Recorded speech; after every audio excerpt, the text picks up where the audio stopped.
नमस्कार दोस्तों। देश की पुकार यूट्यूब चैनल में आपका हार्दिक स्वागत है।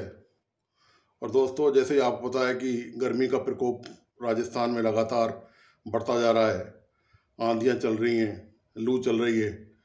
तो ऐसा ही एक लू का प्रकोप, आंधियों का प्रकोप प्रदेश की राजनीति में भी चल रहा है। और दरअसल अब ये लू जो है, लू न रहकर बवंडर का रूप धारण कर चुकी है। और इस बवंडर की चपेट में कौन कौन आएगा, यह तो समय ही बताएगा। लेकिन फिलहाल ये है कि ये चुनावी साल है और इस चुनावी साल में एक से एक तगड़े बम गिराए जा रहे हैं। बम आरोपों के हैं, इनके परिणाम क्या निकलेंगे यह भी साफ साफ नजर आने लगा है।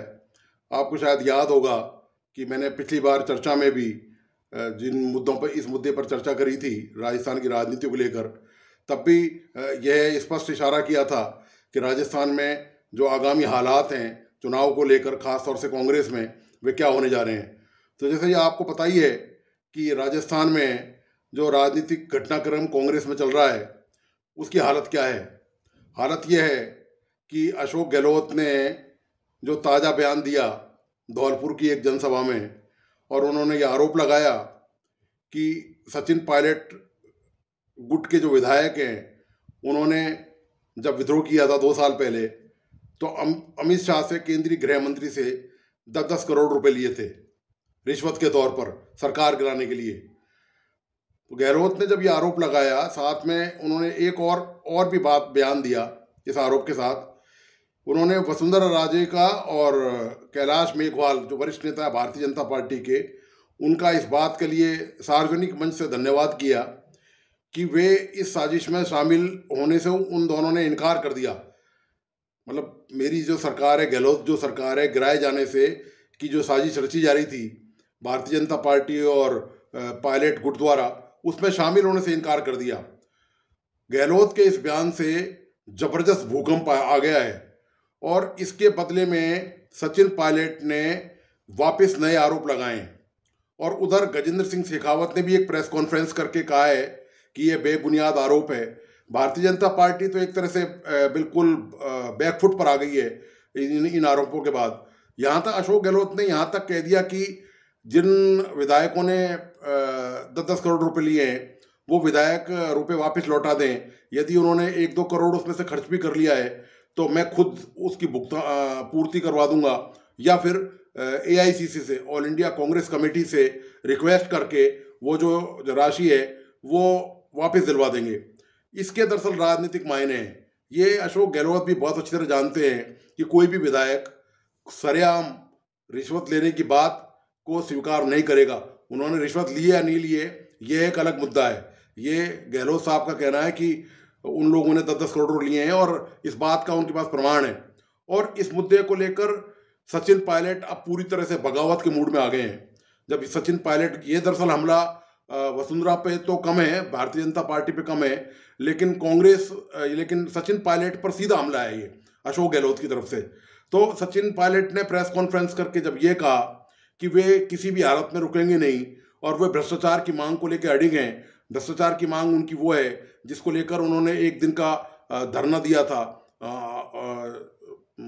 और प्रदर्शन किया था, इस बात को लेकर कि जो कांग्रेस, भारतीय जनता पार्टी के समय में जो भ्रष्टाचार हुआ है राजस्थान में, जो सरकार थी वसुंधरा राजे की, जैसा कि अशोक गहलोत ने, जो मुख्यमंत्री हैं, उन्होंने आरोप लगाए थे उस समय की सरकार पर कि ये सरकार ने भारी भ्रष्टाचार किया है। तो गहलोत का कहना, पायलट का कहना ये था कि इस मुद्दे को लेकर जांच अभी तक नहीं की हुई है और इस मुद्दे को लेकर हर हालत में जांच की जाए, और ये इस मांग को लेकर वो लगातार लड़ाई जारी रखेंगे। और उन्होंने बाकायदा ये घोषणा की है कि इस मुद्दे को लेकर वो पूरे प्रदेश में यात्रा निकालेंगे। इसकी शुरुआत वो अजमेर से करेंगे। तो मित्रों, कुल मिला के बात ये है, ये जो राजनीतिक घमासान मचा हुआ है, इसके हालात ये हो गए हैं कि जो कांग्रेस है उसमें खलबली सबसे ज़्यादा है।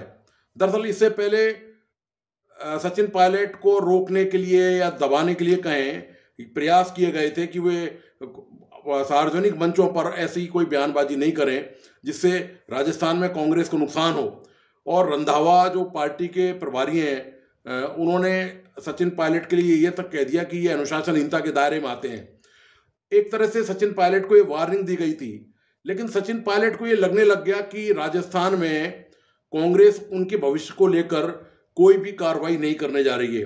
और इवन यहाँ तक कि अशोक गहलोत खेमे के जो समर्थक हैं, उनके जो मंत्री हैं और जो दूसरे विधायक हैं, उन्होंने अशोक गहलोत को ये जो मौजूदा इस साल इलेक्शन होने जा रहे हैं विधानसभा के, उसमें मुख्यमंत्री के तौर पर प्रोजेक्ट करना भी शुरू कर दिया है। इससे, और जबकि पार्टी की तरफ से पहले ही क्लियर कर दिया गया था कि किसी भी चेहरे को सामने रखकर चुनाव नहीं लड़ा जाएगा। तो ये बात जाहिर है कि अशोक गहलोत जो है वो पार्टी हाईकमान के कहने में नहीं है। क्यों? इस बात से जाहिर है कि पार्टी हाईकमान की हालत अब ये हो गई है कि वो ना तो अशोक गहलोत के मामले में जो अनुशासनहीनता का मामला सचिन पायलट ने पहले लगाया था 2 साल पहले जब जांच हुई थी उसकी, ना तो उस मामले में कोई कार्रवाई कर पा रहा है और ना ही पायलट के मामले में। अब हालात उधर भारतीय जनता पार्टी में देखिए क्या हालत हो गई है कि गजेंद्र सिंह शेखावत जो ने प्रेस कॉन्फ्रेंस करके कहा इस मामले को बेबुनियाद बताया है, और उन्होंने अशोक गहलोत पर ही उल्टा सवाल किया है कि जब अशोक गहलोत को ये पता था कि रिश्वत ली है और दी गई है, तो पहले तो ये अपराध है लेना और देना, और इसकी जानकारी होने के बावजूद भी उन्होंने अब तक कोई कार्रवाई क्यों नहीं करी? उनको चाहिए था कि इस मामले में कार्रवाई करते। यहाँ ये खास बात यह है, आपको ध्यान होगा कि गजेंद्र सिंह शेखावत जो केंद्रीय जल संसाधन मंत्री हैं, उन्होंने जोधपुर में अशोक गहलोत के बेटे को चुनाव में लोकसभा चुनाव में हराया था, और उन पर संजीवनी क्रेडिट घोटाले में आरोप लगे हैं भ्रष्टाचार के, और बाकायदा एसओजी इस मामले की जांच कर रही है। तो उधर एक खेमा ये खुला हुआ है अशोक गहलोत बनाम गजेंद्र सिंह शेखावत का, दूसरा मोर्चा सचिन पायलट से खुला हुआ है, और तीसरा मोर्चा उन्होंने वसुंधरा राजे को एक तरह से जो प्रोजेक्ट ये माना जा रहा था कि वसुंधरा के अब केंद्र सरकार से संबंध ठीक हुए हैं, तो बीच में वसुंधरा ने लंबे समय तक वनवास उपेक्षा का झेला है, लेकिन इस नए बम विस्फोट के बाद जो अशोक गहलोत ने बम धमाका किया है, उसके बाद से लगता है कि वसुंधरा के लिए अब एक सही प्लेटफॉर्म जुटाना आसान नहीं होगा चुनाव में। बतौर मुख्यमंत्री के तौर पर उनको प्रोजेक्ट किया जाना या फिर बाद में मुख्यमंत्री बनाए जाने की जो संभावना है, उस पर काफ़ी हद तक विराम लग गया है। अब बहुत ही मुश्किल खेल वसुंधरा के सामने भी खड़ा हो गया है।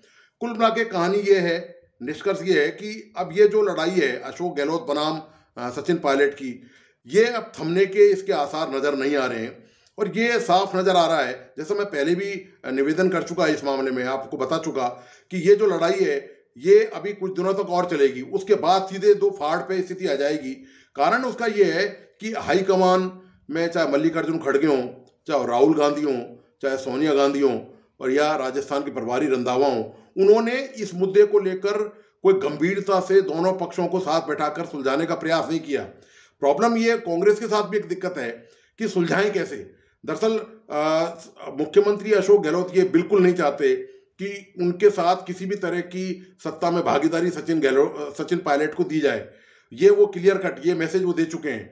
अब कांग्रेस हाईकमान के सामने दिक्कत ये है कि वो अशोक गहलोत को नाराज नहीं कर सकते, क्योंकि पूरे देश में केवल 3 प्रदेश हैं जहां पर कांग्रेस का शासन है, उसमें राजस्थान भी है। अब यदि आप उनको नाराज कर देंगे तो सवाल ये है कि एक तो राजस्थान स्टेट उनके हाथ से निकल जाएगा, यहाँ नई सिरे से एक पायलट पहले ही बगावत कर चुके हैं। यदि आपने अशोक गहलोत की बाह मरोड़ने की कोशिश करी हाईकमान ने, या अनुशासन के नाम पर, या सत्ता में भागीदारी के नाम पर, या सबको साथ लेकर चलने के नाम पर, जो भी कोई कवायद यदि वो ऐसी करेंगे तो निश्चित तौर पर गहलोत इस बात को बर्दाश्त नहीं कर पाएंगे।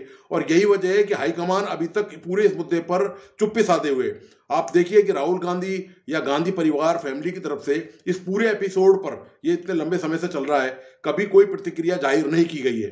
कारण ये है कि वो जानते हैं कि एक धड़ा पहले से नाराज है, यदि आपने दूसरे को नाराज कर लिया तो स्टेट पूरी तरह से हाथ से निकल जाएगा, और कांग्रेस जो पूरे देश में लगभग संक्रमण के दौर से गुजर रही है। आप ये देखिए, लोकसभा चुनाव कांग्रेस बुरी तरह हार चुकी है। जितने भी विधानसभा, अभी कर्नाटक के हालांकि चुनाव के परिणाम आना बाकी हैं, ये देखना बाकी है कि कांग्रेस उसमें क्या कमाल दिखा पाती है। लेकिन इससे पहले के जितने भी चुनाव हुए हैं, हिमाचल को अपन छोड़ दीजिए कि हिमाचल प्रदेश में कांग्रेस सत्ता में वापस लौटी है भारतीय जनता पार्टी को हराकर, तो इससे पहले जो चुनाव हुए थे विधानसभाओं के, उसमें कांग्रेस को करारी शिकस्त खानी पड़ी है। और इस हालत ने ये कर दी है कि कांग्रेस को लंबे अरसे तक राहुल गांधी के राष्ट्रीय अध्यक्ष का पद छोड़ने के बाद कोई अध्यक्ष बनने को तैयार ही नहीं हुआ। बड़ी मुश्किल से ले दे के चुनाव हुए, फिर मल्लिकार्जुन खड़गे को अध्यक्ष बनाया गया। उसमें पहले तो अशोक गहलोत के नाम पर अंदरूनी तौर पर सहमति जताई गई थी, लेकिन गहलोत के साथ साथ मुख्यमंत्री पद को साथ रखने के कारण यह मामला बना नहीं, और वो भी एक विवाद राजस्थान में हुआ है जिसको लेकर गहलोत समर्थकों ने यहाँ पर खड़गे की मौजूदगी में ही समानांतर ये दिखाने की कोशिश करी कि विधायकों का बहुमत उनके साथ है। और इस मामले पर भी, इस मुद्दे पर भी सचिन पायलट अनुशासन की कार्रवाई की मांग करते रहे और उस रिपोर्ट की मांग करते रहे जो उस दौरान खड़गे के सामने मौजूद हुई थी। अब सवाल इस बात का है कि इलेक्शन में अब चंद महीने शेष हैं, तो ऐसे में होगा क्या? ये तो सारी कहानी सभी जानते हैं कि जो अखबारों में चल रहा है, जो प्रेस कॉन्फ्रेंसों के माध्यम से आप सब तक पहुंच रही है बातें, सारी जानकारी पहुंच रही है, लेकिन होगा क्या? इसमें जो नज़र आ रहा है, जो विश्लेषण के तौर पे मैं जो समझ पा रहा हूँ, या इतने साल का जो मैं इन सब लोगों के नज़दीक से मैंने रिपोर्टिंग की है, मैं जो जानता हूँ समझता हूँ, वो ये लग रहा है कि चुनाव की जैसे जैसे ये अभी फिलहाल तो इस मामले में केंद्रीय नेतृत्व कांग्रेस का कोई कार्रवाई करने से रहा, क्योंकि सचिन पायलट को सीधे पार्टी से बाहर निकालने का मतलब ये है कि उनके साथ जो भी 10, 20, 30 विधायक हैं वो भी पार्टी से बाहर जाएंगे। प्लस सरकार में उनके समर्थक 2-3 मंत्री भी हैं, हेमाराम चौधरी हैं और 1-2 मंत्री भी हैं जो उनके साथ हैं, तो वो भी साथ छोड़ेंगे, तो पार्टी की हालत अभी चुनाव से पहले ही खराब हो जाएगी। तो ऐसी पार्टी कोई कवायद अभी नहीं करना चाहेगी, क्यों? बेशक पार्टी और इनके झगड़े का भले ही और बढ़ते जाएं, वो इंतजार करेगी, लेकिन यह निश्चित है यदि ये झगड़ा बढ़ गया आगे तो ये जाहिर है कि कांग्रेस में, चूंकि राजस्थान में दबदबा आज की तारीख में देखें तो अशोक गहलोत गुट का ही है, क्योंकि कांग्रेस के प्रदेश अध्यक्ष डोटासरा भी उनके खास समर्थक हैं अशोक गहलोत के, पूर्व में शिक्षा मंत्री रह चुके हैं और अब वो प्रदेश अध्यक्ष हैं। एक पार्टी एक पद के कारण उनको मंत्री पद छोड़ना पड़ा था। तो अब जो आगे जो सीन नजर आ रहा है वो ये नजर आ रहा है कि जैसे जैसे समय निकलेगा और चुनाव का वक्त नजदीक आएगा, तो अशोक गहलोत गुट का प्रयास ये होगा कि सचिन पायलट के जितने भी समर्थक विधायक हैं उनको टिकट नहीं दिया जाए। निश्चित तौर पर यह कवायद पूरा प्रयास किया जाएगा। अब यदि उनको टिकट दिए, मान लीजिए सचिन पायलट के दबाव में आकर कांग्रेस उनको टिकट दे भी देती है, तो आप ये निश्चित मान के चलिए कि अंदर भीतर घात होने की पूरी संभावना है। कांग्रेस गहलोत गुट जो है वो निश्चित तौर पर अपने प्रत्याशी भी वहां से खड़े करने की कवायद में जुटेंगे। यही सेम स्थिति अशोक गहलोत के साथ भी हो सकती है कि जब अशोक गहलोत के जो प्रत्याशी हैं उनके खिलाफ सचिन पायलट गुट को यदि पूरी तरजीह नहीं मिली विधानसभा चुनाव में टिकटों को लेकर, तो पायलट गुट भी ये कर सकता है कि अपने जो है वो डमी कैंडिडेट वोट काटने के लिए खड़े करें, और कोशिश वो उनकी यही रहेगी जहां जहां सचिन पायलट का दबदबा है, खासतौर से गुजर बाहुल्य इलाकों में, राजस्थान में जो 20, 25, 30 विधानसभा सीटें हैं वहां पर, कि वो अपने प्रत्याशियों को जिता के लाएं। ऐसी स्थिति में यदि उनके कुछ समर्थक जीतते हैं, उधर हनुमान बेनीवाल भी हैं, वो भी पूरी ताकत लगा रहे हैं, पूरा जोर लगा रहे हैं, वो लगातार रैलियां कर रहे हैं, सभाएं कर रहे हैं, तो वो तीसरे छत्रप के तौर पर उभरने का प्रयास कर रहे हैं। उन्होंने पहले भी सचिन पायलट को खुला निमंत्रण दिया था कि वो मिलकर साथ आ जाएं और राजस्थान में तीसरी पार्टी बना लें, लेकिन सचिन पायलट ने इस मामले को अभी अनिर्णय की स्थिति में लगा हुआ है, इस पर उन्होंने अपने पत्ते नहीं खोले हैं। तो यदि ऐसी स्थिति आती है तो निश्चित तौर पर राजस्थान में हंग जो है वो विधानसभा आएगी, यानी कि बहुमत ना कांग्रेस को मिलेगा और इनकी आपसी अंदरूनी खींचतान और जो पॉलिटिक्स चल रही है उसके कारण, और ना ही भारतीय जनता पार्टी को मिलेगा। तो ऐसी स्थिति में क्या होगा कि हनुमान बेनीवाल की पार्टी आरएलपी, राष्ट्रीय लोकतांत्रिक पार्टी, और सचिन पायलट का गुट, वो जो है उनके समर्थन के आधार पर सरकार बन सकती है। तो ऐसे में सत्ता में हिस्सेदारी की पूरी ताकत भी उन लोगों को, उनका जो वाजिब हिस्सा है जो ये मांगते रहे हैं, जिसके कारण सचिन पायलट ने विद्रोह किया है और ये तमाम जो नौबत आप देख रहे हैं ये सामने आई है, तो हो सकता है उस समय सत्ता में भागीदारी लेने का मौका सचिन पायलट के हाथ लग जाए। क्योंकि वर्तमान हालात में तो ऐसा लगता नहीं है कि कांग्रेस में अब उनके दिन ज़्यादा रह गए हैं।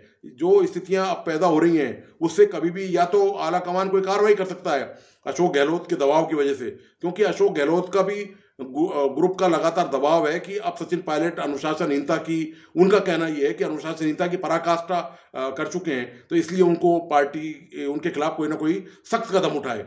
लेकिन सख्त कदम पार्टी उठाने से हिचकिचा रही है। कारण यह कि पायलट गुट को नाराज करना कांग्रेस के लिए इतना आसान नहीं होगा। तो कुल मिलाकर ये जो निष्कर्ष है वो यही है कि जैसे जैसे चुनाव नज़दीक आएंगे ये मामला या तो और बढ़ेगा और उसके बाद जो परिणाम आएंगे वो देखने लायक होंगे। निश्चित तौर पर राजस्थान में इस बार अविश्वसनीय परिणाम आने की संभावना रहेगी। आज की जो पोजीशन है उस हिसाब से यदि हो सकता है कि कुछ दिनों बाद परिस्थितियां हालात बदल जाएं, लेकिन लगता नहीं है। जो अभी तक जो परिणाम निकले हैं, जिस तरह से सचिन पायलट लगातार कई मंचों से ये मुद्दा उठाते रहे हैं, पेपर लीक वाला प्रकरण वो उठा चुके हैं, वसुंधरा के भ्रष्टाचार का वो मुद्दा उठाते रहे हैं और उन्होंने साफ कह भी दिया अपनी बाड़मेर की सभा में कि स्पष्ट तौर पे कह दिया कि वो इस लड़ाई को जारी रखेंगे और इसको इसके लिए कोई भी कीमत वो चुकाने को तैयार है। यानी कि पायलट ठान चुके हैं कि चाहे अब कुछ भी हो जाए, अब उनके लिए कांग्रेस में दरवाजे लगभग बंद हैं और रास्ता अब उनको खुद को निकालना है। तो दोस्तों, आपको आज का ये डिस्कशन, ये जो तमाम राजनीतिक घटनाक्रम चल रहा है, इस पर मैंने जो जानकारी दी है या मैंने जो निष्कर्ष इसमें निकाला है वो आपको कैसा लगा? आप प्लीज़ अपने महत्वपूर्ण सुझाव या टिप्पणियाँ मुझे ज़रूर प्रेषित करें और साथ में इस YouTube चैनल को लाइक्स और सब्सक्राइब करना नहीं भूलें और अपने मित्रों को भी इसका लिंक फॉरवर्ड करें। धन्यवाद, नमस्कार।